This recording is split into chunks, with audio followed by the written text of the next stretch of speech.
In just 3 years, Novak Djokovic and Carlos Alcaraz have created one of the most exciting rivalries in tennis. This is a clash of different times, styles, and endless drive. Since their first match in 2022, their encounters have been breathtaking and very close, as they have played 8 times, with Djokovic leading 5-3. Their fights include Grand Slam finals, Olympic gold medal matches, and Masters 1000 classics, mixing incredible skill with mental battles. Even though this rivalry is new, its drama already matches the greatest in the sport.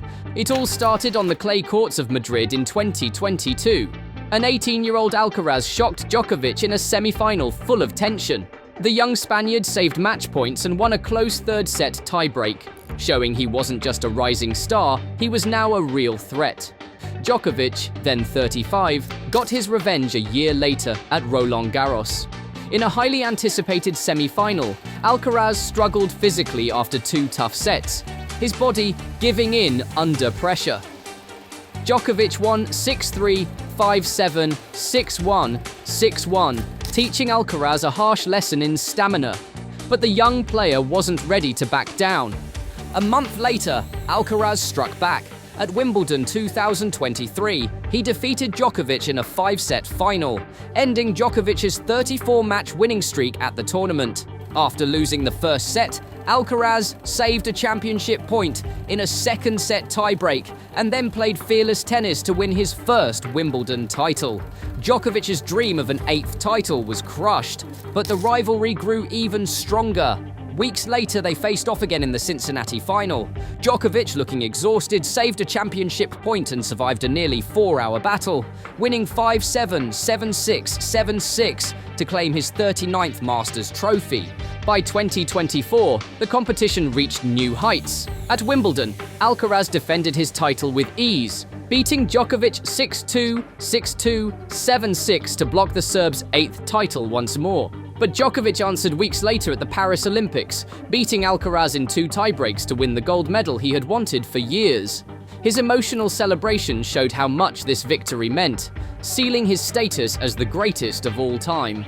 Their latest match at the 2025 Australian Open added another twist. A 37-year-old Djokovic, fighting a groin injury, came back from losing the first set to defeat Alcaraz 4-6, 6-4, 6-3, 6-4 in the quarterfinals.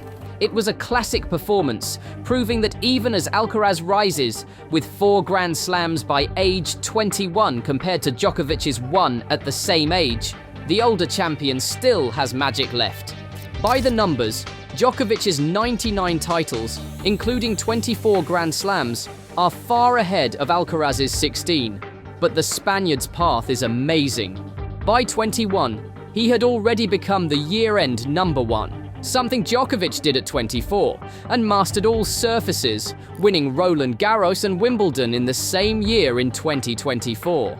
Djokovic's longevity is hard to believe, with an 88% Grand Slam win rate and an Olympic gold at 37, showing a career built on constant evolution.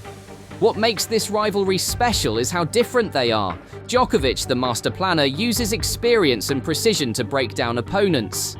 Alcaraz, a mix of power and creativity, relies on instinct. Their matches focus less on flaws and more on which player's strengths will shine. From Wimbledon's grass to Roland Garros's clay, every battle feels like a debate about tennis itself, old versus new, strategy versus spontaneity. As of 2025, Djokovic leads, but the rivalry is far from finished. Alcaraz, still getting better, has time to change the balance. Djokovic, chasing Federer's Wimbledon record and maybe a 25th Grand Slam, keeps fighting. Each match adds to their story, leaving fans wondering, how many more chapters will this legendary rivalry have? Djokovic, already seen as the greatest men's player ever, holds records like 24 Grand Slam titles, 400 weeks ranked #1, and 40 ATP Masters 1000 wins. Yet a few goals remain. The biggest is matching Roger Federer's 8 Wimbledon titles. Djokovic has 7, having lost 2 finals to Alcaraz, 2023, 2024. One more win at Wimbledon would not only break the tie, but solidify his status as the best grass court player of his era. He also eyes the total titles record. With 99 career titles, he trails only Jimmy Connors at 109 and Federer at 103. At his current pace, he could pass Federer by 2026. Winning more trophies would also bring Connors' record into reach. Djokovic's 2024 Olympic gold in Paris completed his career Golden Slam, but Rafael Nadal's 2 Olympic golds, 1 singles, 1 doubles, remain a target. Djokovic has hinted at competing in the 2028 Los Angeles Olympics at age 41, where a second gold would make him the oldest tennis champion in Olympic history. On clay, Nadal's 14 French Open titles are untouchable, but Djokovic could aim for 4th place. With 3 Roland Garros wins, he needs 2 more to pass Björn Borg, who has 6, and tie Guillermo Vilas, who is at 4. A 4th title would also extend his overall Grand Slam lead. But there's a catch. Djokovic is 38. In recent years, he's shown signs of slowing down during long matches, yet he adapts, playing smarter, not harder. Critics have doubted him before after his 2018 elbow surgery, his 2022 vaccine-related absence, and his 2024 Wimbledon loss to Alcaraz. Each time he came back stronger, won titles, won a gold medal, and silenced everyone. Djokovic's future isn't about needing to play, it's about his obsession to keep winning. Every record he breaks or young rival he beats adds to his legend. As long as he can slide for backhands or fight through 20-shot rallies, retirement seems unlikely.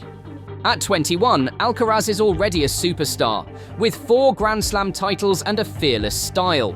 But to reach Djokovic's level of consistency and longevity, he must turn flashes of brilliance into steady dominance. Alcaraz excels on all surfaces. His powerful forehand mixed with heavy spin lets him control rallies. His clever drop shots catch opponents off guard. Defensively, his speed and reflexes remind fans of a young Nadal, turning defense into attack. Mentally, he's shown grit, saving championship points against Djokovic at Wimbledon and rebounding from tough losses, like his 2023 Roland Garros collapse due to cramps. His aggressive style leads to inconsistency. For example, he suffered a shocking third-round loss at the 2024 Australian Open to an unranked player, when his first serve, which hits 135 miles per hour, misfires. His weaker second serve becomes a target. He also makes too many unforced errors in tight moments, choosing risky shots over smart, steady play. Physically, his all-out effort raises questions. Can his body handle 20 years of grueling matches? Djokovic's career teaches the value of precision and planning. He saves his best for Grand Slams, schedules carefully, and exploits opponents' weaknesses. Alcaraz, meanwhile, relies on youthful energy. To match Djokovic's 88% Grand Slam win rate, he must balance aggression with smarter tactics, like ending points quicker on fast courts or using slices to disrupt rhythm. Alcaraz's potential is sky high. By 25, he could double his Grand Slam tally if he improves his serve, cuts down errors, and protects his body for the long term. Rivals like Jannik Sinner and Holger Rune will challenge him, but his real test is time. Djokovic built his legacy through steady growth, and Alcaraz must do the same. With the flair of Federer, the fight of Nadal, and the hunger of Djokovic, Alcaraz has all the tools. Now, he must prove it, match by match, year by year. The future of tennis is in his hands, but Djokovic isn't done yet. Their rivalry, and the sport itself, will only get more thrilling.